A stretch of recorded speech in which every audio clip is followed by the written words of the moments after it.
सुकृताची जोडी बहुत सुकृताची जोडी बहुत सुकृताची जोडी म्हणून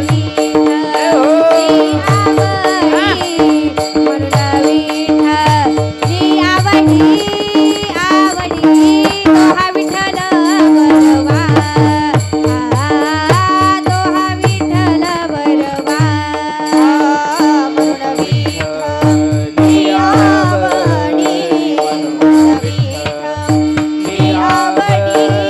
आवडी तो हा विठ्ठल बरवा तो हा विठ्ठल बरवा तो हा माधव बरवा तो हा माधव बरवा तो हा विठ्ठल बरवा तो हा विठ्ठल बरवा तो हा माधव बरवा तो हा माधव बरवा तो हा विठ्ठल बरवा बरवा तो हा विठ्ठल बरवा सर्व सुखाचे आगर सर्व सुखाचे आगर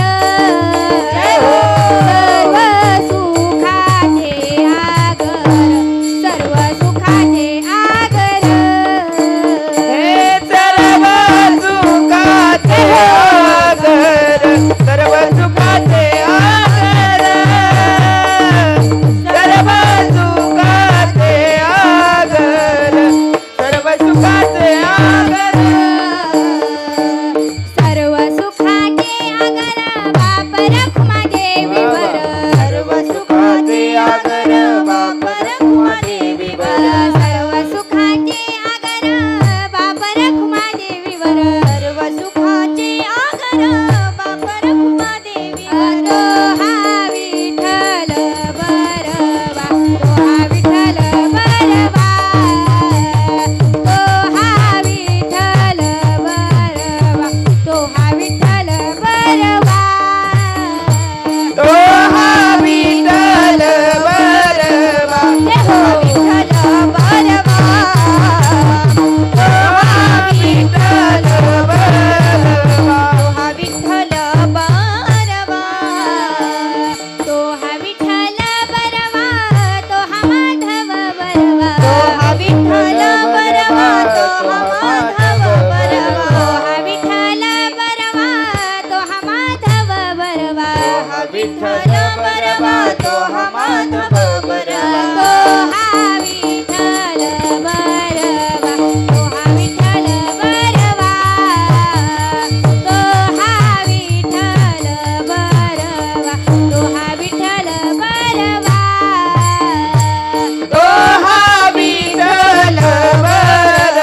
तो हा विठ्ठल बरवा तो हा विठ्ठल बरवा तो हा विठ्ठल बरवा तो हा विठ्ठल बरवा जय जय राम कृष्ण हरी जय जय राम कृष्ण हरी जय जय राम कृष्ण हरी जय जय राम कृष्ण हरी जय जय राम कृष्ण हरी जय जय राम कृष्ण हरी जय जय राम कृष्ण हरी जय जय राम कृष्ण हरी राम कृष्ण हरी जय जय राम जय जय राम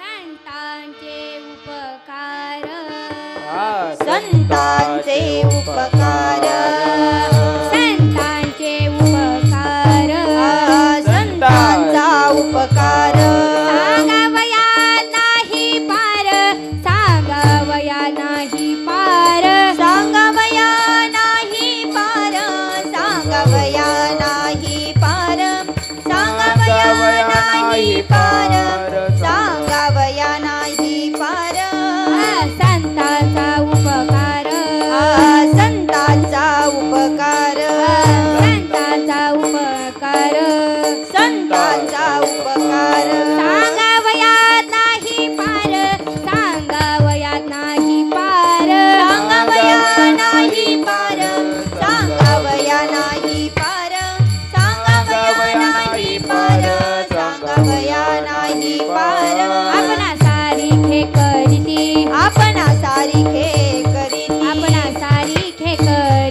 आपणा सारिखे करीती याती कुळ नाही चित्ती याती कुळ नाही चित्ती याती कुळ नाही चित्ती याती कुळ नाही चित्ती याती कुळ नाही चित्ती याती कुळ नाही चित्ती दया अंतरात वसे दया अंतरात वसे दया अंतरात वसे दया अंतरात वसे तुझे पण तेथ नसे तुझे पण तेथ नसे तुझे पण तेथे नसे तुझे पण तेथे नसे तुझे पण तेथे नसे तुझे पण तेथे नसे आपणा सारिखे करीती आपणा सारिखे करीती आपणा सारिखे करीती आपणा सारिखे करीती याती कुळ नाही चित्ती याती कुळ नाही चित्ती याती कुळ नाही चित्ती याती कुळ नाही चित्ती याती कुळ नाही चित्ती याती कुळ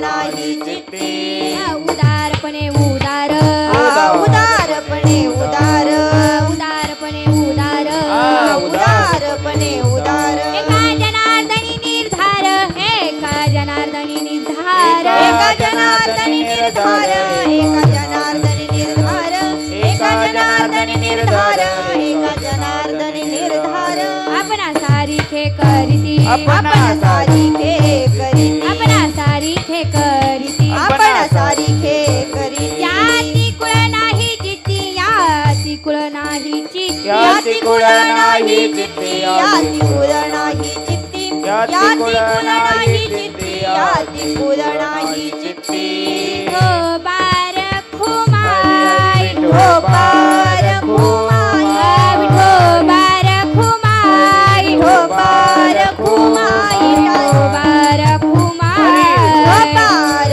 खुमाई हो बार खुमाई हो पार खुमाई हो बार खुमाई हो पार खुमाई हो बार खुमाई हो पार खुमाई हो बार खुमाई हो पार खुमाई खबा खबा खबा खबा खबा खबा खबा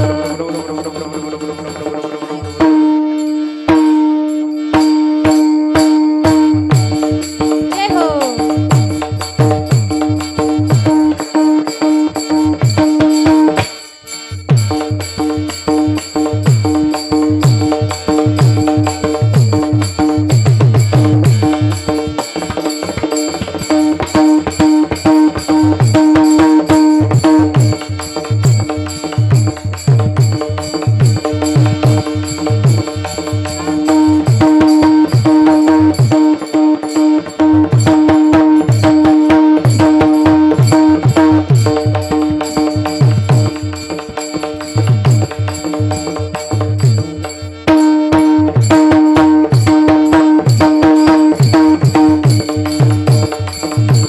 जय हो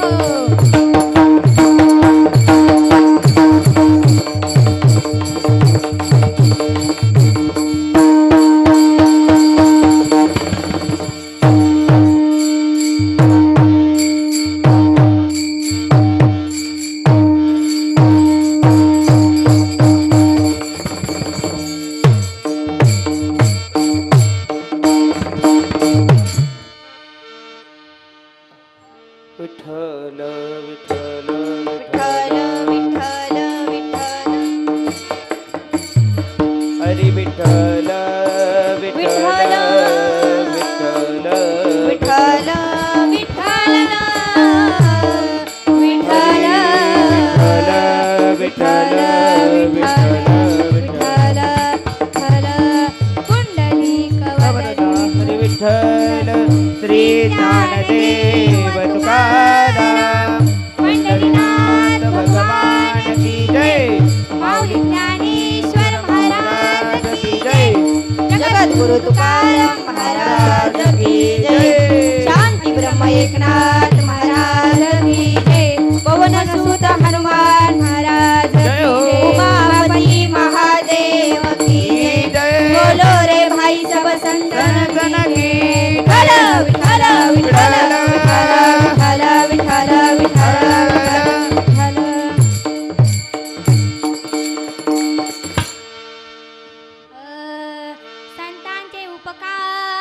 संतांचे उपकार सांगाव उदार आपणासारखे करीती याती कुळ नाही चित्ती दया अंतरात वसे दुजे पण तेथ नसे आपणासारखे करीती याती कुळ नाही चित्ती उदारपणे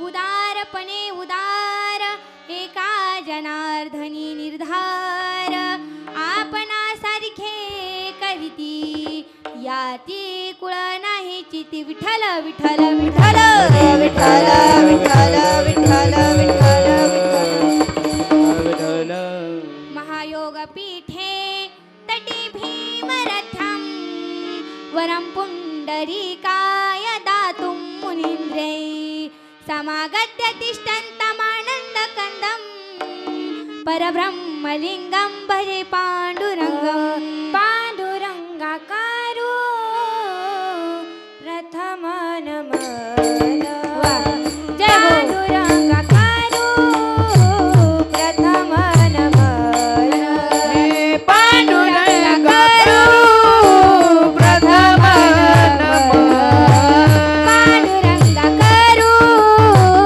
प्रथम नमः पांडुरंगाकारो प्रथम नमः पांडुरंगाकारो प्रथम नमः पांडुरंगाकारो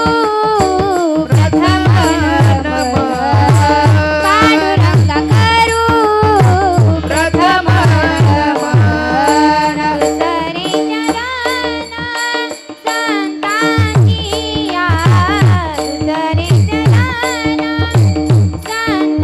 संतांची या त्यांच्या कृपादाने कथेचा विस्तार त्यांच्या कृपादाने कथेचा विस्तार दुसरे चरण संतांची या दुसरे चरण संतांची या त्यांच्या कृपादाने कथेचा विस्तार त्यांच्या कृपादाने कथेचा विस्तार पांडुरंगाकारो प्रथम नमन दुसरे चरण सताजिया दुसरे चरण सताजिया पांडुरंगाकारो प्रथम नमन दुसरे चरण संतांची या दुसरे चरण संताची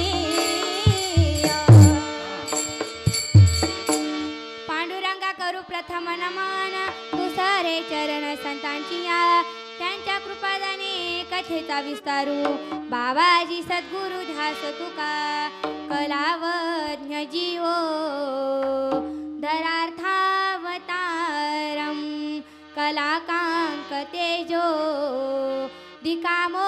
दिकामोधिवास्त्रं खलानीशवादा पणोदार्य दक्षं समाधिस्थमूर्तिं भजे ज्ञानदेवं ओम नमः ज्ञानेश्वरा करुणा करा दयाळा तुमचा अनुग्रह लाधलो पावन झालो चराचरी मनोजवं मार्ततुल्य वेगं जितेन्द्रियं बुद्धिमता वरिष्ठं वातात्मजं वानरुत्यमुख्यं श्रीरामदूतं शरणं प्रपद्ये हे दुःख भंजन जय हो मारुती नंदन हे दुःख भंजन मारुती नंदन सुन लो मेरी पुकार पवन सुत विनती बारंबार पवन सुत विनती बारंबार पवन सुत विनती वारंवार पवन सुत विनती वारंवार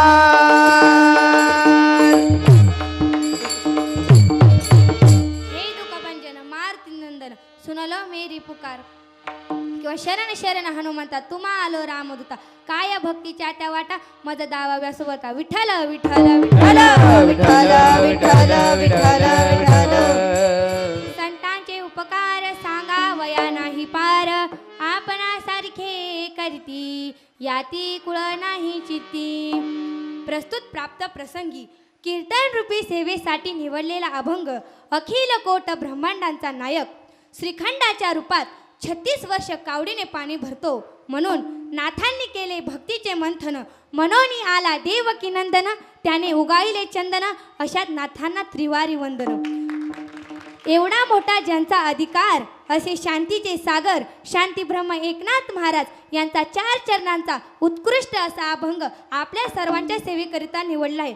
संतांचा उपकार सांगणारा अभंग आपल्या सर्वांच्या सेवेकरिता विठ्ठल विठ्ठल विठ्ठल विठ्ठल विठ्ठल विठ्ठल विठ्ठल.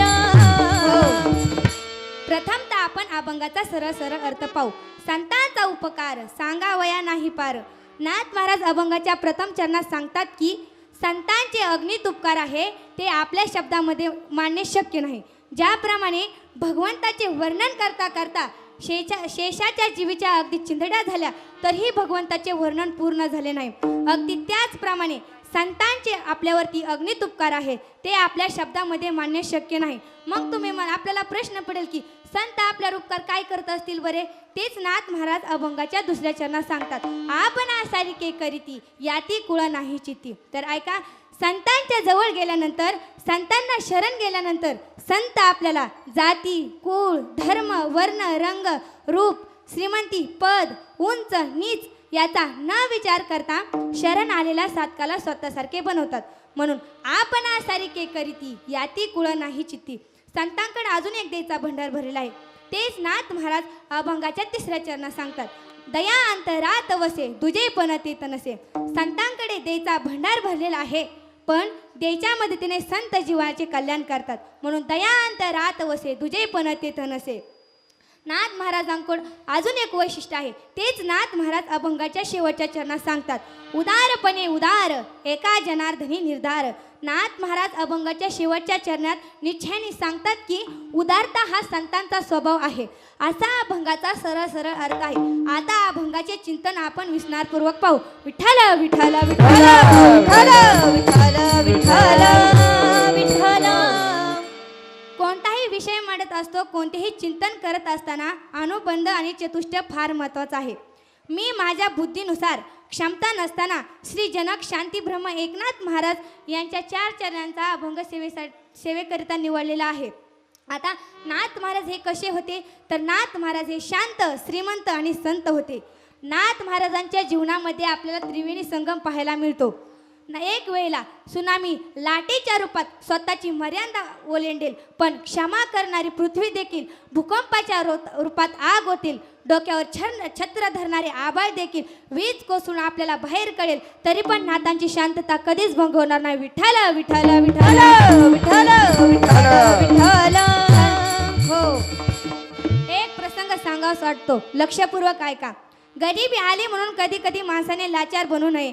गरिबी आली म्हणून कधी कधी माणसाने वाईट मार्गाने जाण्याचा पण विचार करू नये. आता ऐका मुलीच्या लग्नासाठी पैसे नाहीत म्हणून पैठणच्या श्रीमंत ब्राह्मणाकडे हात पसरणार तोवरच तिकडून एक ब्राह्मण आला. ते ब्राह्मण कोण नाथ महाराजांना त्रास देणारे ते टवाळखोर ब्राह्मण. ते टवाळखोर ब्राह्मण त्या व्यक्तीला म्हणाले की तू जर नाथ महाराजांना राग आणून दिला ना तुला पाहिजे तेवढे पैसे देऊ.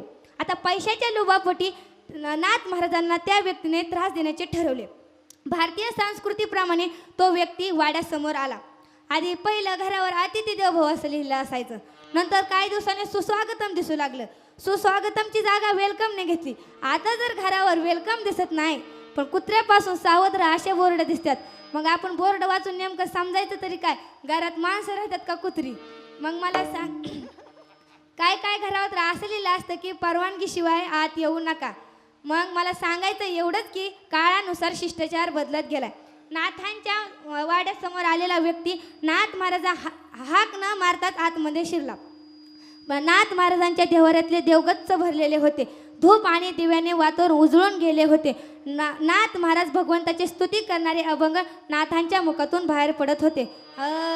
धनी दृष्टी लागो तुझा सगुणपणा जनी दृष्टी लागो तुझा सगुणपणा जय हो. जनी दृष्टी लागो तुझा सगुणपणा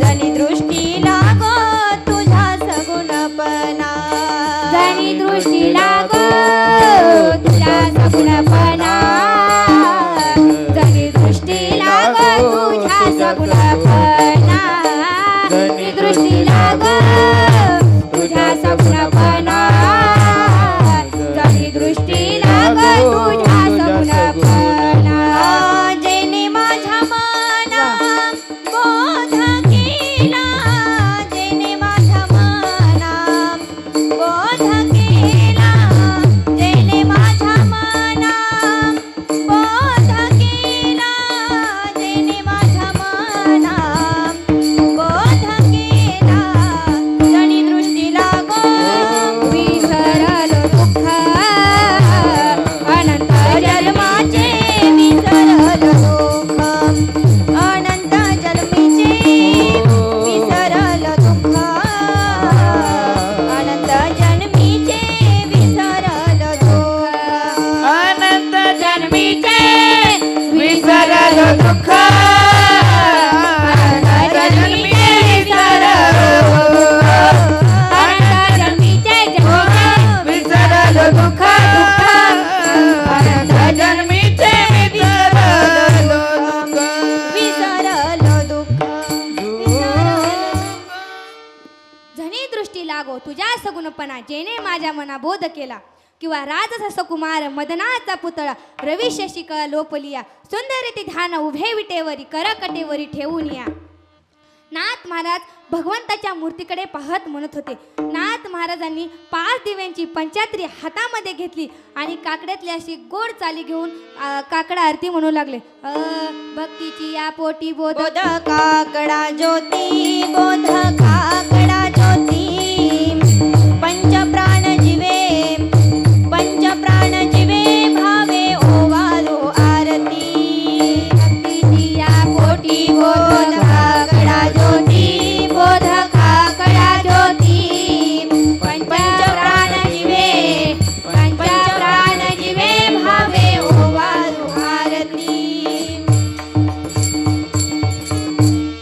भक्तीची या पोटी बोध का कडा ज्योती पंच प्राण जीवे भावे ओवाळू आरती. नाथ महाराज भगवंताच्या मूर्तीकडे पाहत म्हणत होते. तेवढ्यात नाथांची पूजा चालली होती. नाथ महाराजांच्या समोर एका लोभाने भटकलेल्या एका विचित्र अशी व्यक्तीची मूर्ती नाथांच्या समोर दिसली. मग नाथ महाराजांनी त्याचा चेहरा ओळखूनच पाहिलं की हा आपला छळ करण्यासाठी ह्याला कोणीतरी पाठवलंय. मग ज्या देवमूर्त्यांची नाथ महाराजांनी पूजा केली होती एका क्षणाचाही विलंब न करता पाटावरचे देव बाजूला सारले आणि अतिथी देवाला देवाचा पाठ बसायला दिला. मग अतिथी म्हणजे काय? तुम्ही म्हणता अतिथी म्हणजे काय? तर ज्याच्या येण्याची तिथी निश्चित नसते त्याला अतिथी देव असे म्हणतात. म्हणून देव सारावे परते संत पूजावे आरते. मग नाथ महाराजांना त्या व्यक्तीने प्रश्न केला की कशी जोडी घालून मी देवघरात आलो तरी पण तुम्हाला राग आला नाही. मग तुम्ही मला देवांची पूजा केली होती, तुम्ही एका क्षणाचाही विलंब न करता पाटावरचे देव बाजूला सारून मला का पाठ बसायला दिला? तर नाथ महाराज त्यावेळेस गोड उत्तर देतात आणि म्हणतात, अरे अतिथी हाच माझ्यासाठी देव आहे. नाथ महाराजांनी गोड उत्तर ऐकल्यावर तो व्यक्ती लज्जित झाला. मग काही वेळाने नाथ महाराज बैठकीत बसले होते आणि बैठकीत बसल्यानंतर नाथांच्या मनात विचार आला की अरे आपल्या घरी तर अतिथी देव आले आहेत, त्यांच्यासाठी पंचपक्वान्नांचा स्वयंपाक केला पाहिजे. म्हणून नाथ महाराजांनी गिरिजा काकींना हाक मारली, गिरिजा आज आपल्या घरी अतिथी देव आले आहेत, त्यांच्यासाठी स्वयंपाक करा. ठीक म्हणून गिरिजा काकी स्वयंपाक करू लागल्या. स्वयंपाक झाला. नाथ महाराजांना आणि त्या व्यक्तीला दोघांना पण जेवायला वाटले. त्या व्यक्ती पंचपक्वान्नांच्या ताटाकडे पाहून त्या व्यक्तीच्या तोंडाला पाणी सुटले. अरे विचार करा, ज्या गिरिजा काकींच्या हाताचे अन्न स्वतः भगवंताने सेवन केले त्या गिरिजा काकी किती महान असतील. आणि आपल्या जर लक्षीनं भाकरं केलं तर साधं कुत्रं सुद्धा खात नाही, पण त्या गिरिजा काकींच्या हाताचे अन्न स्वतः भगवंताने 36 वर्षे सेवन केले. त्या गिरिजा काकी किती महान असतील. म्हणून लक्षपूर्वक ऐका भारतीय श्री महिमान, देव खाती जिच्या हाताने अन्न, किती असेल त्यांचे पुण्य, अशात नाथांच्या पत्नी गिरिजा काकी धन्य. मला सांगायचं एवढंच की नाथ महाराज आणि तो व्यक्ती दोघेजण जेवायला बसले. मग तो व्यक्ती स्तुती करून अन्न खाऊ लागला. मग त्याच्या मनात विचार आला की अरे आपण कशासाठी आलोय? नाथ महाराजांना राग आणून देण्यासाठी आलोय. मग नाथ महाराजांना राग येण्याचं नेमकं करायचं तरी काय? मगच मी जोडी घालून देवघरात गेलो तरी पण नाथांना राग आला नाही. मग आता नाथांना राग येईन असं नेमकं करायचं तरी काय? तेवढ्यात गिरजा काकी ताटात खीर वाढत होत्या. मग त्या व्यक्तीच्या मनात विचार आला आणि तो मूर्ख व्यक्ती ताटावरचा उठला आणि गिरजा काकींच्या पाठीवर जाऊन बसला. आता गिरजा काकींच्या पाठीवर बसण्याचे नीच कृत्य कार्य त्या व्यक्तीने केले होते. आता आपला विचार करा, आपल्या स्त्रीकडे जर चुकून जरी कोणी पाहिलं तर आपण त्याच्याकडे डोळे फाडून पाहतो. कारण स्त्री ही घरची लक्ष्मी असते, अस्मित असतं, घराचं पवित्र असतं. घरातील बहुमोल किमतीची वस्तू म्हणजे त्या घरातली स्त्री असते दादा, तिला फार जपावे लागते. मग विचार करा नाथ महाराजांची काय अवस्था झाली असेल. आपल्या पत्नीच्या पाठीवर एक परका व्यक्ती बसतोय आणि आपण ते डोळ्यांनी पाहतोय. मग नाथ महाराजांची काय अवस्था झाली असेल. मग नाथ महाराजांनी विचार केला की अरे हीच तर आपली खरी परीक्षेची गरज आहे. मग नाथ महाराज स्वतःला सावरत गिरजा काकींना म्हणतात, गिरजा तुमच्या खांद्यावर आता फार मोठी जबाबदारी आली आहे. तोल घसरेल, जरा सांभाळून वाढा. पण गिरजा काकी सुद्धा तितक्याच अधिकाराच्या आहेत दादा. गिरजा काकी पण हुशार होत्या. गिरजा काकी म्हणल्या, महाराज तुम्ही काळजी करू नका, मला लेकरं सांभाळायची सवय. मग गिरजा काकींच्या मुखातील हे उद्गार बाहेर पडताच तो व्यक्ती लज्जित झाला. शर्मीन मान खाली घालून तो व्यक्ती नाथरायांच्या आणि गिरजा काकींच्या चरणावरती गडबडा लोळू लागला आणि म्हणाला, पैशाच्या लोभापोटी मी संतांना छळण्याची नीच कृत्य कार्य केले. मला तुमचा अधिकार कळाला नाही नाथ महाराज, मला माफ करा. माझ्यासारख्या पामाराला तर शिक्षा झालीच पाहिजे असं म्हणून तो नाथरायांच्या आणि गिरजा काकींच्या चरणावरती गडबड लोळू लागला. मग नाथांनी त्याला पुन्हा एकदा जगाच्या कृतीतून दाखवून दिले की अरे संत हा दयेचा सागर आहे आणि दया हा संतांचा गुण आहे. म्हणून संत तोची जाण जगी, दया क्षमा ज्यांच्या अंगी, किंवा भूतांची जे दया भांडवल संत, दया करणे जे पुत्रासी. मला सांगण्याचे तात्पर्य एवढंच आहे की ज्या चुकीला कोणीही माफ करू शकत नव्हतं अशी चूक नाथरायांनी पोटामध्ये घातली. त्या व्यक्तीची अडचण जाणून घेऊन त्याला अपेक्षा धन देऊन त्याला सन्मानपूर्वक पाठवले. मग या उदाहरणातून आपल्याला दोन गुणांचे दर्शन होते. एक म्हणजे संयम आणि दुसरी म्हणजे शांतता. आता नाथ महाराज हे कसे होते? नाथ महाराज हे शांत, श्रीमंत आणि संत होते. आता नाथ महाराजांचे आपण श्रीमंत पाहू. नाथ महाराजांच्या देवाऱ्यातल्या देवांना दररोज पुरणपोळीचा नैवेद्य असत. आपल्या देवाऱ्यातल्या देवांना दररोज पुरणपोळीचा नैवेद्य असतो का? दररोज तर जाऊ द्याच, पण सणावाराला तरी निदान तेवढं तरी जाऊ द्या. पण तुमच्या गळ्याची शपथ घेऊन सांगा, तुम्ही देवाला दररोज आंघोळ तरी घालतात का नाही? देवाला आंघोळ तुम्ही ही लक्षता घेतली पाहिजे. देवाला दररोज आंघोळ घातली पाहिजे. नैवेद्य तर सोडा, पण देवाला आंघोळ घातली पाहिजे. आमच्या गावातली एक बाई मला भेटायला आली आणि मला म्हणाली, काय चाललंय तुमचं? मी म्हणाले काय नाही, बरं आहे. असं बोलूस तर एक मावशाला दुसरी पटकन आणि म्हणाली, काय सांगू ताई, डोक्याला तेल नाही, पोटाला अन्न नाही, पायाला वाण नाही, निश्चित कुत्र्यासारखी वडवड. काय करावं बाया संसाराचं? मॅम म्हणलं तुमच्या मागं हाय तरी कुठला असा उद्योग? त्या म्हणाल्या, बाकी काय नाही, या कापसाची वडवड. पण खरं सांगू का ताई, आठवडाभर झालं तुम्ही माझ्या घरीत, पण मी तुम्हाला आंघोळीला पाणी ओतलं नाही, हे माझ्याकडनं चुकलं. मग ह्या आपल्याला जेव कधी घालणार आहेत? म्हणून नाथांच्या श्रीमंतीची आपण बराबरी करू शकत नाही. विठ्ठल विठ्ठल विठ्ठल विठ्ठल विठ्ठल विठ्ठल विठ्ठल विठ्ठल विठ्ठल. हो, आता आपण नाथ महाराजांचे संतत्व पाहू.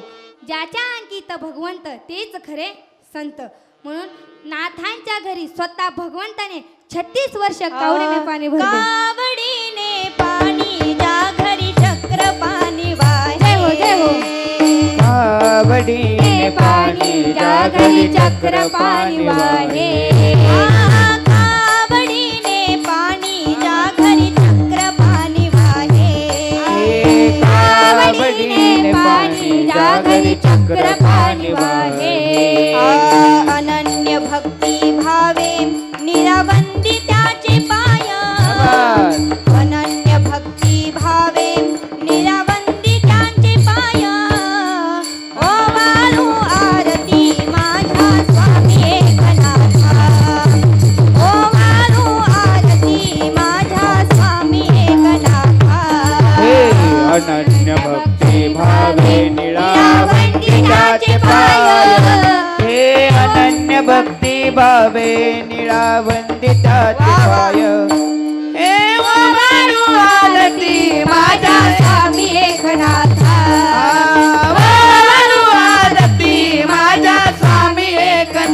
एकनाथा एकनाथा.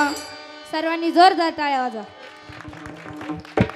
कावडीने पाणी ज्या घरी चक्र पाणी वाय अनन्य भक्ती भावे निळावंदी त्यांचे पाय किंवा द्वारकेची मूर्त एकनाथा घरी पाणी वाय हरी कावडीने. या प्रमाणावरून आपल्याला नाथ महाराजांचे संतत्व लक्षात आले. मी आतापर्यंत तुम्हाला नाथ महाराज कसे आहेत, शांत संत श्रीमंत एवढंच सांगितलंय. म्हणून नाथ महाराजांचा अभंग संतांचा उपकार सांगणारा अभंग आपल्या सर्वांच्या सेवेकरता विठ्ठल विठ्ठल विठ्ठल विठ्ठल विठ्ठल विठ्ठल विठ्ठल. नाथ महाराज अभंगाच्या प्रथम चरणात अंतकरणातनं भाव व्यक्त करतात. तेच अभंगाचे प्रथम चरण. संताचा उपकार संताचा उपकार संतांचा उपकार संतांचा उपकार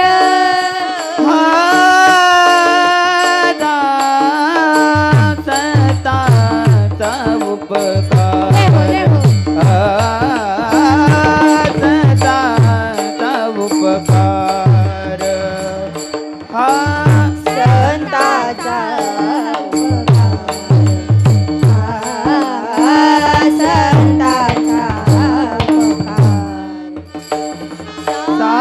सांगवया नाही पार सांगवया नाही पार सांगवया नाही पार सांगवया नाही पार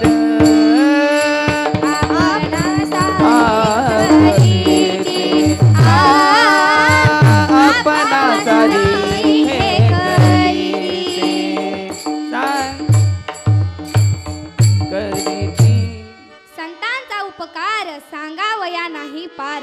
नाथ महाराज अभंगाच्या प्रथम चरणात सांगतात की संतांचे आपल्यावरती अगणित उपकार आहे ते आपल्या शब्दामध्ये म्हणणे शक्य नाही. विठ्ठल विठ्ठल विठ्ठल विठ्ठल विठ्ठल विठ्ठल विठ्ठल. तर नाथ महाराजांचे मी तुम्हाला संतत्व सांगते. संत नसते तर संस्कृती टिकली नसती, संस्कृती टिकली नसते तर संस्कार राहिले नसते, संस्कार राहिले नसते तर बिघडलेल्या संतांनी संपत्तीचा नाश करून टाकला असता. ऐका, आपण आयुष्यभर घाम गाळून आपल्या डोळ्यासमोर आपण जर आपल्या संपत्तीचा नाश पाहिला असता तर आपल्याला संताप झाला असता. संतापन मेल्यामुळं आपण सैतान झाला असतो. पण एवढा मोठा अनर्थ टळतोय हे संतांचे आपल्यावरती उपकार आहेत. म्हणून संतांमुळे संस्कृती, संस्कृतीमुळे संस्कार आणि संस्कारामुळेच ही संपत्ती टिकून आहे. संतांच्या उपकाराबद्दल मला काही प्रमाण आठवतात. संतांचा महिमा तो बहुदुर्गम शब्दिकांचे काम नाही येते किंवा त्यांचा महिमा काय वर्ण मी पामर न कळतो साचार ब्रह्मादिक. हे काय सांगू आता संतांचे उपकार काय सांगू आता संतांचे उपकार काय सांगू आता संतांचे उपकार काय सांगू आता संतांचे उपकार. हे मद निरंतर जागविती निरंतर जागविती काय द्यावे त्याचे व्हावे उतराय काय द्यावे त्याचे व्हावे उतराय. मद निरंतर जागविती मद निरंतर जागविती काय द्यावे त्यासी व्हावे उतराई काय द्यावे त्यासी व्हावे उतराई.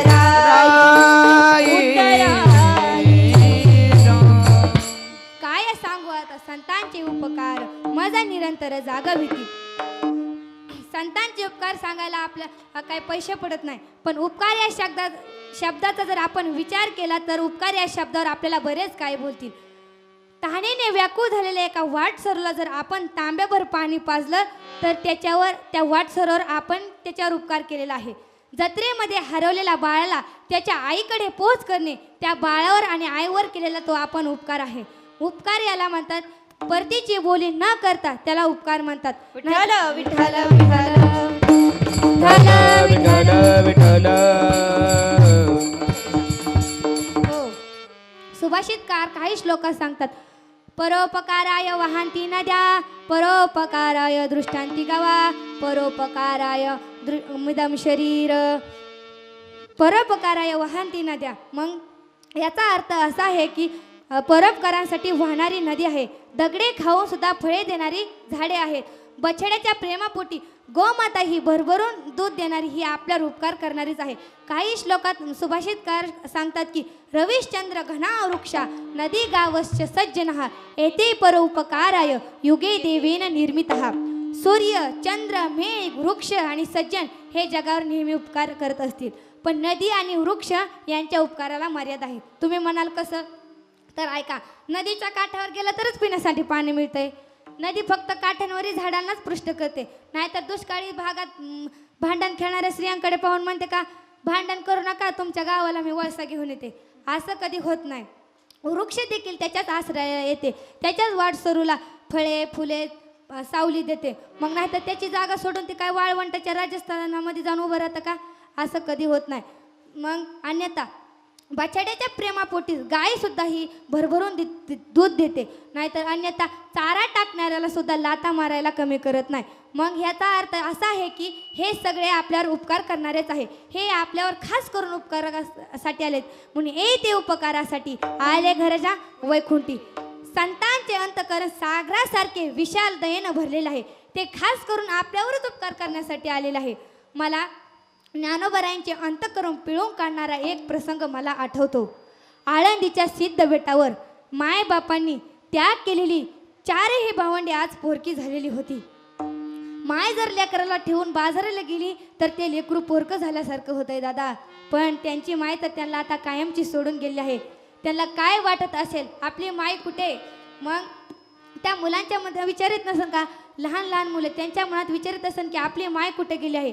या समाजाने त्या लेकरांचा केलेला छळ सगळा समाज त्या चारही भावंडांकडे तुच्छ नजरेने पाहत होता. स्वतःला शहाणी समजणारी काय काय लोक तर म्हणायचे संन्यासांची मुले असं म्हणून त्यांना हिणवत होते. मग त्यांच्या जीवनात दिवसा भयानक वाळवाट निर्माण झालेली होती. मग त्यांना वाटायचं की आपल्याला या जगात कुणी नाही. मायबापांच्या योगात या चारही भावंडांनी आज 4-5 दिवस काढले. पण आपल्या पोटातल्या आगेला काळ, वेळ, वातावरण, परिस्थिती त्यांना कळत नाही. पण नवल वाटेल नियतीचा खेळ पाहणाऱ्या यमाची सुद्धा छाती धडधडत होती. मग चारही भावंडांची अपेक्षा न ठेवता माझ्या माऊलींना हातामध्ये झोळी घ्यावी लागली आणि माझे माऊली पुन्हा आळंदीत जाऊन दारोदारी भिक्षा मागत होते. कोमल अंतकरणाच्या स्त्रिया माझ्या माऊलींना भिक्षा घालत होत्या. कुणी पतीची नजर चुकून भिक्षा घालत होतं, तर कुणी मायबापांच्या अपेक्षा न ठेवता माऊलींना शिव्या देत होतं. कुणी करड्या नजरेने पाहत होतं, तर कुणी भुवई उंच करून पाहत होतं. सर्व प्रकारची भिक्षा घेऊन माझे माऊली इंद्रायणी काठावर आले आणि इंद्रायणी मातेकडे पाहून माऊलींचे डोळे भरून आले. माऊली स्वतःला सावरत आपल्या मुठींना डोळे पुसत होते. तिकडून माऊलींची झोळी कोणतरी ओढतंय, न्याने न्याने असं म्हणून माऊलींना हिणवत होते. तेवढ्यात जमिनीमध्ये पाय रोवून उभा राहिलेला विसोबा चाटे दरदर घाम आमिषाचे आकडे बोबडी वळाली. मग माऊलींच्या मनात विचार येत होता की अरे, ह्या विषसारख्या चाट्यापासून पिठाचा बचाव करावा तरी कसा. मग माऊलींचा जीव कासावीस होत होता. माऊलींनी विचार केला, अरे विषसारख्या विसोबा चाट्यापासून बचाव करायचा कसा? हे मुले सगळे मला न्यान्या न्यान्या म्हणून हिणवत आहे. विसोबा चाटेची बोबडी वळाली. विसोबा चाटे म्हणाल्या, अरे संन्यासाच्या कार्ट्या, तुमची तोंड जरी पाहिली तरी आमचा दिवस खराब जातो. तू आता अशी अद्दल घडवतो की पुन्हा आळंदीत पाय ठेवण्याची हिंमत झाली नाही पाहिजे. बघता बघता विसोबा चाट्यानं माऊलींची झोळी फाडून टाकली. काय असेल ते पीठ, ते मातीत सांडलं पीठ. त्या पिठाची कणिक झाली इंद्रायणीच्या पाण्यानं नाही हो, माझ्या माऊलींच्या धारा अश्रानं. माऊलींचा जीव कासावीस होत होता. मायबापांच्या योगात विरोध करावा तरी कोणाच्या जीवावर, म्हणून माऊलींचा जीव कासावीस होता. कासावीस प्राण मन तळमळे. मग तो विसोबा चाटे माऊलींची झोळी फाडून शांत बसला नाही. ती पिठाची कणिक पायामध्ये रगडली आणि हातामध्ये घेऊन माऊलींच्या तोंडावर फेकली आणि हसत हसत निघाला आणि म्हणाला, अरे ऐका, संन्यासाच्या पोरांना भूकही लागते, असं म्हणून विसोबा चाटे निघून गेला. आता पुढचा प्रसंग तर तुम्हाला सगळ्यांना माहिती आहे. फक्त मला सांगायचंच एवढंच की ज्या विसोबा चाट्यानं माऊलींचा पावलोपावली अपमान केला, छळ केला, त्या विसोबा चाट्याला माऊलींनी नामदेवरायांचा गुरु बनून त्याला ग्रंथात अजरामर केले. निंदितेने तेही वंदी केले, यवन अंगावरी थुंकला, प्रसाद देवने मुक्त केला. विठ्ठल विठ्ठल विठ्ठल विठ्ठल विठ्ठल विठ्ठल विठ्ठल विठ्ठल. सगळ्या जगाचा त्रास सहन करूनही माझे माऊली शेवटी पसायजनात म्हणतात की जे खळांची व्यंकटी सांडो, तया सत्कर्मी रती वाढो. साक्षात सरस्वती जरी माता उपकारल्याला बसली ना, तरी पण म्हणेल संतांचे उपकार सांगावया नाही पार. म्हणून संतांच्या जवळ गेल्यानंतर काय होतं, संतांना शरण गेल्या काय होतं? आपणा सारिखे करीती तत्काळ, आपणा सारिखे करीती तत्काळ. हो,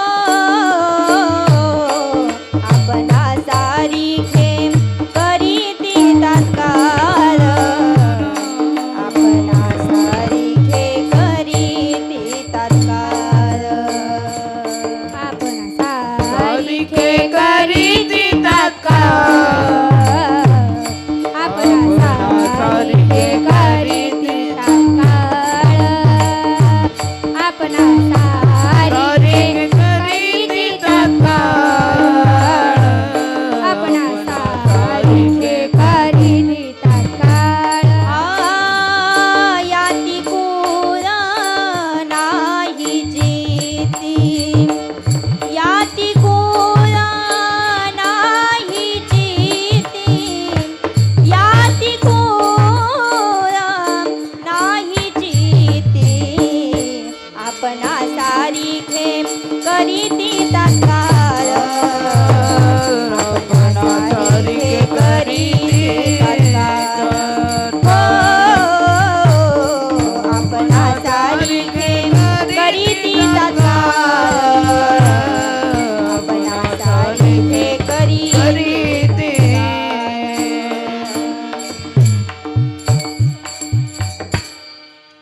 सर्वांनी प्रेमाने एकदा वर हात करा. विठोबा रखुमाई, हरी हरी विठोबा रखुमाई, विठोबा रखुमाई, विठोबा रखुमाई, विठोबा रखुमाई, विठोबा रखुमाई, विठोबा रखुमाई, विठोबा रखुमाई. विठोबा रखुमाई.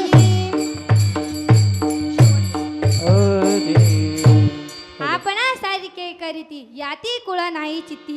संतांच्या जवळ गेल्यानंतर आणि संतांना शरण गेल्यानंतर संत आपला जाती कुळ धर्म वर्ण रंग रूप हे सगळं दावून देतात. म्हणून नाथ महाराज उदारता हा संतांचा स्वभाव आहे, तेच अभंगाच्या शेवटच्या चरणात सांगतात. उदारपणे उदार एका जनार्दनी निर्धार. म्हणून झालेली सेवा पांडुरंगाच्या चरणी समर्पित करते आणि सेवेला पूर्णविराम. ज्ञानेश्वर माऊली ज्ञानराज